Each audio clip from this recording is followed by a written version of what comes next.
नमस्कार। चलिए अब रुक कर लेते हैं देवभूमि की खबरों की ओर। देहरादून से बड़ी खबर है, उत्तराखंड में लागू होगी नई शिक्षा नीति। आज से नई शिक्षा नीति लागू हो जाएगी। 5000 स्कूलों में प्री प्राइमरी से शुरू होगी क्लास। बाल वाटिका नाम से ये प्री प्राइमरी कक्षाएं शुरू होंगी। सीएम पुष्कर सिंह धामी इसका शुभारंभ करने वाले हैं। आज से नई शिक्षा नीति को उत्तराखंड में लागू कर दिया जाएगा।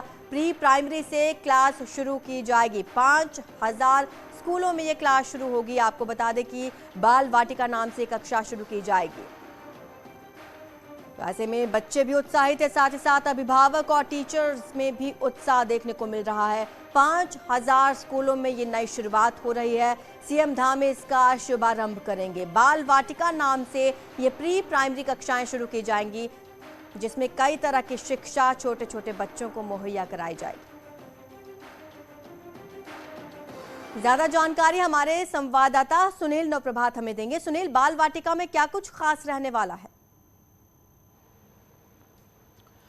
देखिए आरजू, उत्तराखंड में करीब 20,000 आंगनबाड़ी केंद्र हैं। इनमें से 5,000 के आसपास आंगनबाड़ी केंद्र वो हैं जो बेसिक स्कूलों के साथ चलते हैं, यानी कि प्राथमिक स्कूलों के साथ साथ संचालित होते हैं।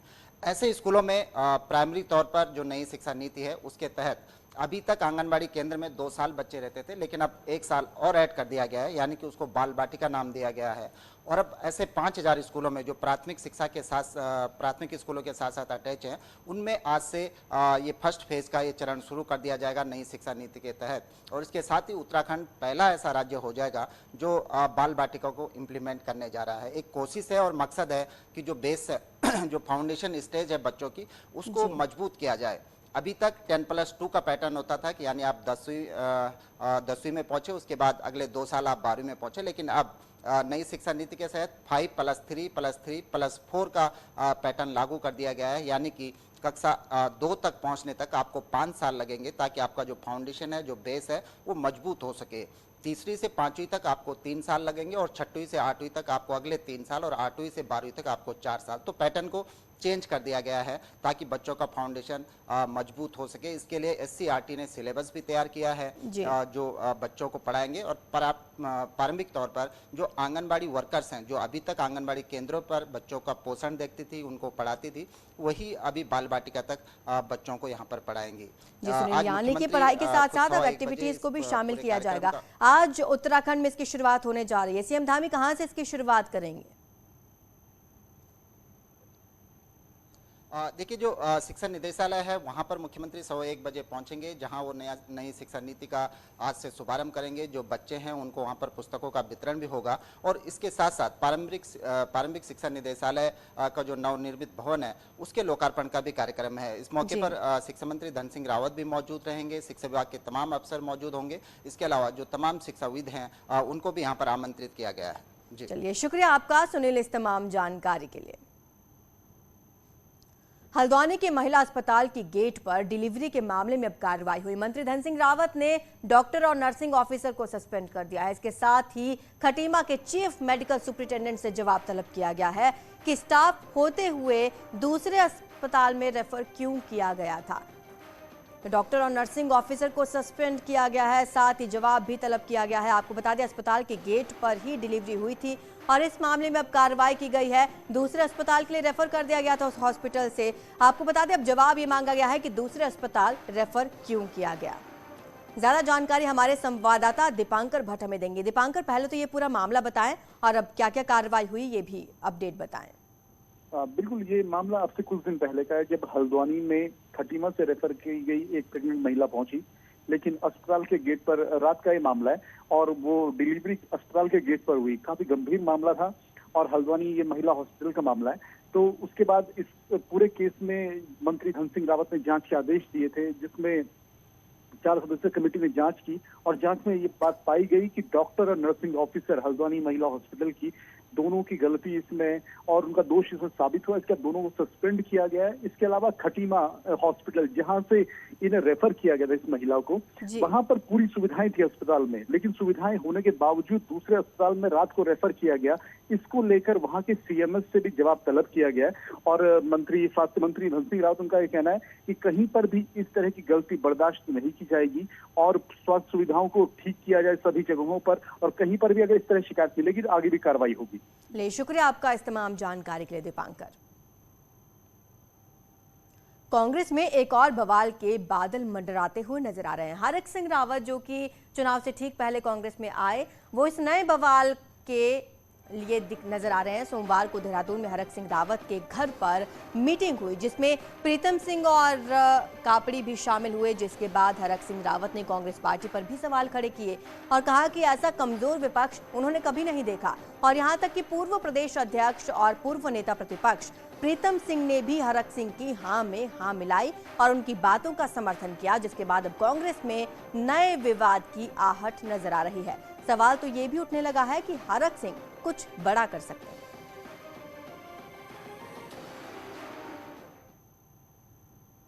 यानी कि उत्तराखंड कांग्रेस में सब कुछ ठीक ठाक नहीं चल रहा है और आने वाले दिनों में पार्टी का क्या होगा कह पाना मुश्किल है। सोमवार को कांग्रेस नेता हरक सिंह रावत के घर हुई मीटिंग के बाद नेताओं ने जो कहा वो बयान कई सवाल खड़े कर रहा है।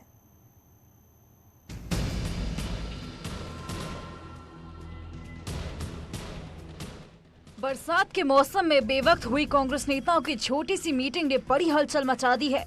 सोमवार को कांग्रेस नेता हरक सिंह रावत के घर कांग्रेस नेता प्रीतम सिंह, भुवन कापड़ी, पूर्व विधायक विजय पाल सजवान और राजकुमार पहुंचे और करीब 1.5 घंटे की मीटिंग के बाद हरक सिंह रावत ने विपक्ष के रोल पर सवाल खड़े कर दिए। हरक सिंह ने कहा कि विपक्ष इतना कमजोर कभी नहीं था। जब वो नेता विपक्ष थे तो सड़क पर संघर्ष होता था। विपक्ष को कमजोर बताते हुए हरक सिंह रावत ने पूर्व सीएम हरीश रावत के राजनीति के तरीके पर सवाल खड़े कर दिए। महसूस हो रहा है कि चाहे उत्तराखंड में हो चाहे देश में हो, जिस तरह विपक्ष कमजोर दिखाई दे रहा है। विपक्ष का नेता था, आपको ध्यान होगा 2007 से 12 तो सदन से लेकर सड़कों पर जिस तरह लड़ाई होती थी, इस समय भी कहीं न कहीं ऐसा लग रहा है कि जो एक प्रदेश के अंदर ऐसा खालीपन जैसा लग रहा है कि जो विपक्ष में संघर्ष होना चाहिए वो कहीं नहीं दिखाई नहीं दे रहा।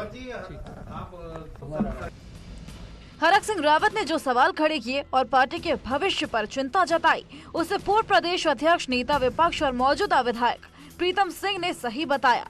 प्रीतम सिंह ने कहा कि हरक सिंह कांग्रेस में रहकर ही प्रदेश की सेवा करेंगे और जल्द कांग्रेस नेता सड़क पर दिखेंगे। जी ने जो बात कही कि आज जिस तरीके से लोकतंत्र पर प्रहार हो रहा है और विपक्ष को कमजोर करने का काम सत्ता में बैठे हुए लोग कर रहे हैं, उस परिप्रेक्ष्य में उनका कहना था। और हम कहना चाहते हैं कि राज्य के अंदर आप निकट भविष्य में कांग्रेस को सड़क पर भी देखेंगे और मैं समझता हूं कि जो दायित्व उत्तराखंड के लोगों ने हमारे ऊपर सौंपा है, उस दायित्व का निर्वहन हम पूरी निष्ठा और ईमानदारी से साथ करेंगे। विधानसभा चुनाव के बाद हरक सिंह रावत कांग्रेस में होते हुए भी एक्टिव नहीं दिख रहे, लेकिन सोमवार को हरक सिंह रावत के घर हुई मीटिंग ने नई हलचल पैदा कर दी है और सवाल है कि करण मेहरा, यशपाल आर्य और हरीश रावत के रहते अगर कांग्रेस कमजोर हो रही है तो क्या हरक प्रीतम की जोड़ी पार्टी को मजबूत कर पाएगी। दीपांकर भट्ट, न्यूज़ 18, देहरादून। हरिद्वार में अगस्त में पंचायत चुनाव होने हैं। इसी साल हुए विधानसभा चुनाव में बीजेपी के लिए सबसे बुरे नतीजे इसी जिले में रहे। यही वजह है कि पंचायत चुनाव में अब बीजेपी के साथ साथ कांग्रेस और बीएसपी भी जीत के दावे कर रही है और सबकी नजर जिला पंचायत अध्यक्ष की कुर्सी पर बनी हुई है।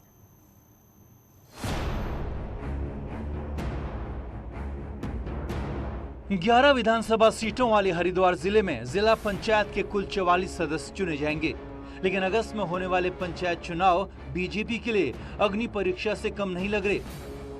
जिला पंचायत चुनाव पार्टी के टिकट पर नहीं होते, पर सदस्य किसी न किसी पार्टी से जुड़े होते हैं। ऐसे में देखें तो जिस पार्टी की सरकार राज्य में होती है, जिला पंचायत अध्यक्ष अक्सर उसी पार्टी का होता है। 2022 विधानसभा चुनाव की बात करें तो 11 विधानसभा सीटों में बीजेपी 3, बीएसपी 2, निर्दलीय 1 और कांग्रेस सबसे ज्यादा 5 सीटों पर जीती। ऐसे में पंचायत लेवल पर परफॉर्मेंस सुधारना बीजेपी के लिए बड़ा चैलेंज है। भारतीय जनता पार्टी अच्छी प्रकार से जीतेगी, इसके लिए हमारे सभी कार्यकर्ता पूरी मेहनत करेंगे और मेहनत कर रहे हैं। इससे पहले हरिद्वार में पंचायत का कार्यकाल मार्च 2016 में शुरू हुआ। तब जिला पंचायत अध्यक्ष कांग्रेस ने राजेंद्र चौधरी को बनाया, लेकिन 2017 में राज्य में बीजेपी सरकार आते ही राजेंद्र चौधरी को अविश्वास प्रस्ताव से हटाया गया। बीजेपी के समर्थक सुभाष चौधरी जिला पंचायत अध्यक्ष बनाए गए। सत्ता में फिर बीजेपी है और पूर्व कैबिनेट मंत्री यतीश्वरानंद का नाम जिला पंचायत अध्यक्ष के लिए चर्चाओं में है, जो हरिद्वार ग्रामीण से पूर्व सीएम हरीश रावत की बेटी अनुपमा रावत से चुनाव हार गए। लेकिन 5 सीट वाली कांग्रेस और 2 सीट वाली बीएसपी को उम्मीद है कि जिले के पंचायत में उनका परचम लहराएगा। कांग्रेस जीतेगी और हम स्पष्ट बहुमत लाएंगे। इन्होंने कोशिश की है कि एक मिलीजुली कुश्ती लड़े और उसमें परिसीमन को हथियार बनाया गया है और इस तरीके का परिसीमन किया गया है ताकि जहां जहां कांग्रेस के शक्तिशाली उम्मीदवार थे वो ना आ सके। देखिए, बहुजन समाज पार्टी बहुत मजबूत स्थिति में है। हमारी पार्टी के 2 विधायक भी हैं। बीजेपी अपना काम कर रही है, परंतु बहुजन समाज पार्टी के साथ उसके कार्यकर्ता तन मन धन के साथ जुड़े हुए हैं। वो कितना भी प्रयास कर ले, परंतु बहुजन समाज पार्टी का यहाँ से जिला पंचायत का अध्यक्ष आप देखेंगे कि निश्चित तौर पर बनने जा रहा है। विधानसभा चुनाव में हरिद्वार जिला बीजेपी के हाथ से निकल गया। यही वजह है कि लोकसभा चुनाव से पहले अगस्त में पंचायत और फिर अगले साल निकाय चुनाव जीतने की प्लानिंग पर काम चल रहा है और विधानसभा चुनाव में जीत के बाद कांग्रेस और बीएसपी बीजेपी के लिए चुनौती बन गए हैं। रुड़की से मनोज जुयाल के साथ देहरादून से दीपांकर भट्ट, न्यूज़ 18। चमोली में बद्रीनाथ राष्ट्रीय राजमार्ग एक बार फिर से बंद हो गया है। भारी बारिश की वजह से खचड़ा नाले के पास हाईवे बंद हुआ। हाईवे बंद होने से यात्री फंसे हुए हैं। फिलहाल बीआरओ की टीम सड़क को खोलने में जुटी हुई है। आपको बता दें, काफी समय से ये हाईवे बार बार इसी जगह पर बंद हो रहा है क्योंकि खचड़ा नाला उफान पर आ रहा है, जिसके चलते भारी मलबा सड़क पर गिर रहा है और उसकी वजह से ये हाईवे बंद हो जा रहा है। ऐसे में बद्रीनाथ यात्रियों को खासी परेशानी हो रही है। ज्यादा जानकारी हमारे संवाददाता नितिन सेमवाल हमें देंगे। नितिन, कब तक खोला जाएगा ये हाईवे, क्योंकि यात्री परेशान हो रहे हैं? जी, सुबह से मार्ग बंद था, वो बीआरओ ने कड़ी मशक्कत के बाद फिलहाल अभी खोल दिया गया है, जो एक नई अपडेट है। लेकिन बारिश लगातार जिस तरीके से क्षेत्र में जारी है, वहाँ पे एक बार फिर से पत्थर गिरने का सिलसिला शुरू हो सकता है। और जिस तरीके से लगातार पिछले 2-3 सप्ताह हम देख रहे हैं लामबगड़ खचड़ा बार बार बाधित हो रहा है, इसकी वजह से बीआरओ के लिए भी सावधान बना हुआ है और प्रशासन के लिए भी।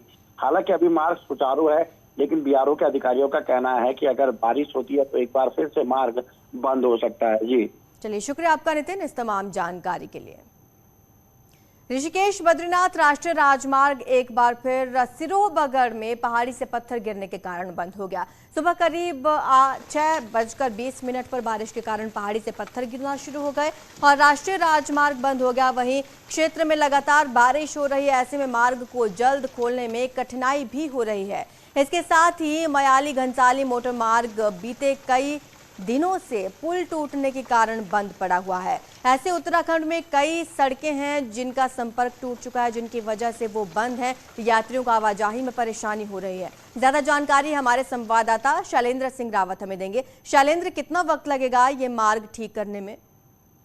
जी बिल्कुल, मैं आपको बताना चाहूंगा, क्योंकि बारिश इस समय हो रही है और हल्का बूंदाबांदी रात से ही जारी है।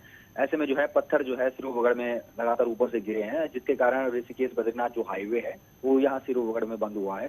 और तीर्थयात्रियों के लिए परेशानी की बात ये भी है कि इसके साथ ही जो एक वैकल्पिक मार्ग है जो यमुनोत्री गंगोत्री को बद्रीनाथ से जोड़ता है, मयाली घनसाली मोटर मार्ग, वो भी जो है बीते कई दिनों से बंद है और वो अभी खुलेगा नहीं, कम से कम, क्योंकि उसमें पुल टूटा हुआ है। ऐसे में 2 मार्ग जो है जो यात्रा से जुड़े हुए हैं वो बंद हैं, तो तीर्थयात्रियों की दिक्कतें इसमें बढ़ सकती हैं।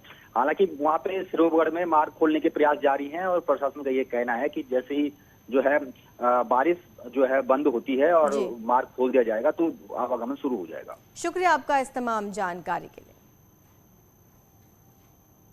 उधर बारिश के बीच पौड़ी में विकास भवन के पास सड़क निर्माण के लिए कटिंग की जा रही है, जिससे लैंडस्लाइड का खतरा बढ़ा हुआ है। रोड कटिंग के मलबे को बिना निर्धारित डंपिंग जोन के पास की सड़क के नीचे डाला जा रहा है, जिससे आसपास रहने वाले लोगों के घरों को लैंडस्लाइड का खतरा है। नगर पालिका जहां इसे सुरक्षित बता रही है, वहीं प्रशासन का कहना है कि इस मामले में नगर पालिका को आवश्यक निर्देश दिए गए हैं।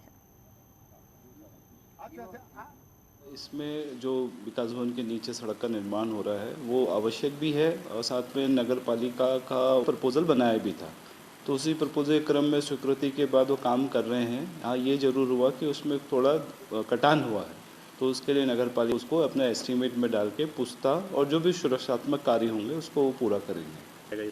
नहीं, जो मिट्टी की बात आप कर रहे हैं, मिट्टी तो खैर इसकी सफाई की जाएगी और मिट्टी यहाँ से जो है उसको डंपिंग जोन में हम उसको ले जाएंगे और इस पे जो है पक्का पुख्ते का निर्माण किया जाएगा, जिससे कि जो आप बता रहे हैं जिस बिल्डिंग पे खतरा है उसकी सुरक्षा प्रदान की जाए।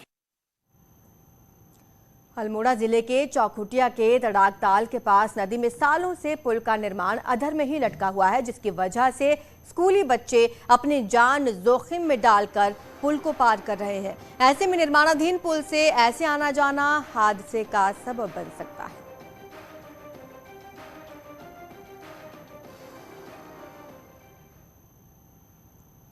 टिहरी में सुरकंडा मंदिर रोपवे संचालन पूरी तरह से बंद कर दिया गया और रोपवे संचालक को सुरक्षा की दृष्टि से टेक्निकल सर्वे कराने के निर्देश दिए गए हैं। अब स्टेट एजेंसी रोपवे का टेक्निकल सर्वे करेगी, जिसके बाद ही टेक्निकल सर्वे रिपोर्ट क्लियर होने के बाद रोपवे संचालन शुरू किया जाएगा। आपको बता दें 10 जुलाई को सुरकंडा रोपवे में टेक्निकल फॉल्ट आ गया था, जिसके चलते रोपवे करीब 35 मिनट तक बंद रहा। ट्रॉलियों में लोग फंसे रहे, जिसमें टिहरी के विधायक किशोर उपाध्याय भी शामिल थे। उसके बाद टेक्निकल टीम ने किसी तरह रोपवे को फिर से संचालित किया और सभी लोगों को सुरक्षित उतारा गया। सुरक्षा के दृष्टिगत रोपवे संचालक को ये निर्देश दिए गए हैं कि अपना सर्विसिंग वाला पार्ट सही करवा लें, जो रोपवे जो भी वहाँ पे मशीनरी लगी हुई है। इसके अलावा जो ब्रिडकुल एजेंसी है उनको भी निर्देशित किया गया है कि उसका टेक्निकल मुआयना कर लेंगे और सुरक्षा के दृष्टिगत जो भी मानक हैं उनकी जांच करने के पश्चात ही यदि पाया जाएगा सब कुछ ओके है तभी जाके फिर से संचालन प्रारंभ किया जाएगा। उत्तरकाशी जिला मुख्यालय से मात्र 4 किलोमीटर दूर सियोना गांव के ग्रामीणों की जिंदगी एक ट्रॉली पर अटकी हुई है, लेकिन ग्रामीणों के सब्र का बांध अब टूट गया है।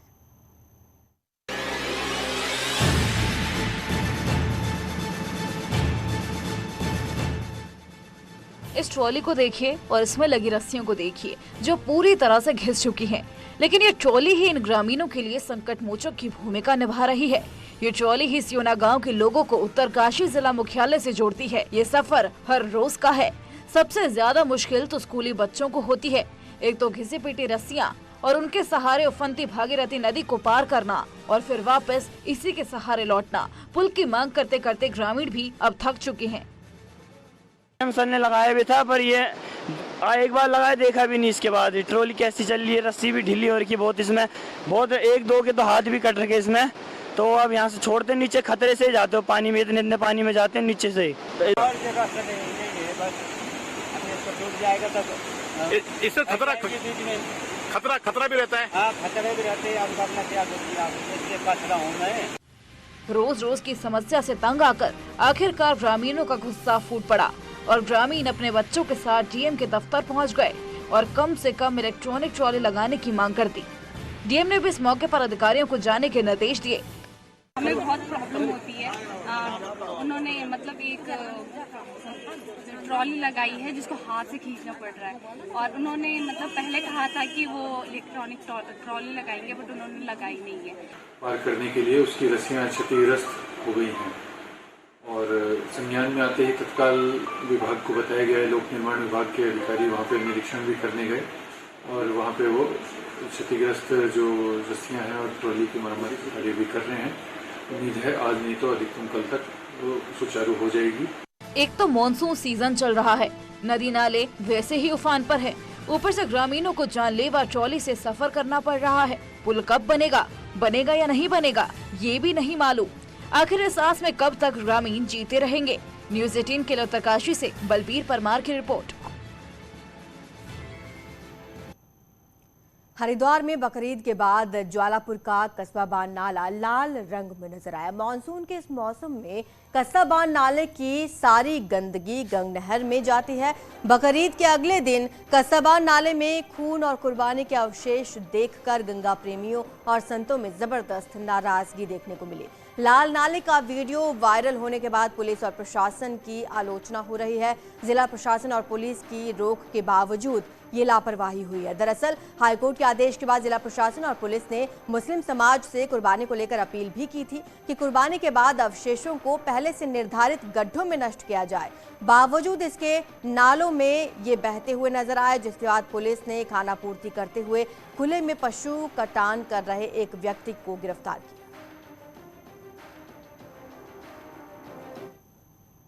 त्योहार के पूर्व ही सबको हिदायत भी दी गई थी और उनके साथ मीटिंग भी की गई थी।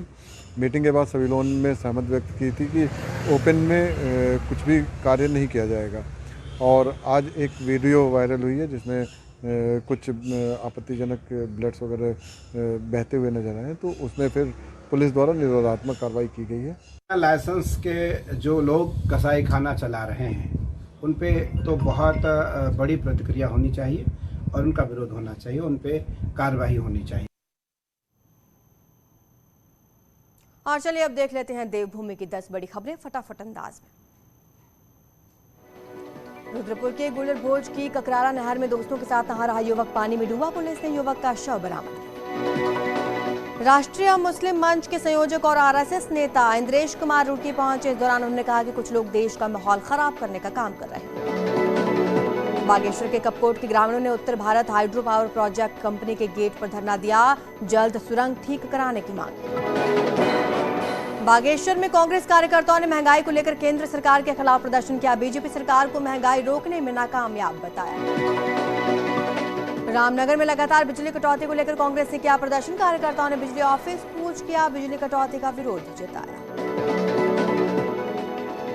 अल्मोड़ा में एजुकेशनल मिनिस्ट्रियल ऑफिसर्स एसोसिएशन का द्विवार्षिक अधिवेशन, जिसमें कर्मचारियों ने अपनी समस्याएं रखी। बागेश्वर के चौरा भैरूचो बट्टा रोड की बदहाली पर ग्रामीणों ने कड़ी आपत्ति जताई। नाराज ग्रामीणों ने जिला मुख्यालय पर प्रदर्शन किया। उधम सिंह नगर के डीएम ने रुद्रपुर के जिला अस्पताल में फैमिली प्लानिंग पखवाड़े का शुभारंभ किया। परिसर में लगाए गए स्टॉल्स का निरीक्षण भी किया। विश्व प्रसिद्ध जागेश्वर धाम में श्रावणी मेला 16 जुलाई से शुरू होगा, 1 महीने तक चलेगा। सीएम धाम में मेले का शुभारंभ करेंगे। अल्मोड़ा के जीबी पंत हिमालय पर्यावरण संस्था रिसर्च के लिए स्टूडेंट्स को शोध का मौका देगा। देश में हिमालय राज्यों में पर्यावरण समेत हिमालय के मामलों में संस्थान अध्ययन करता है।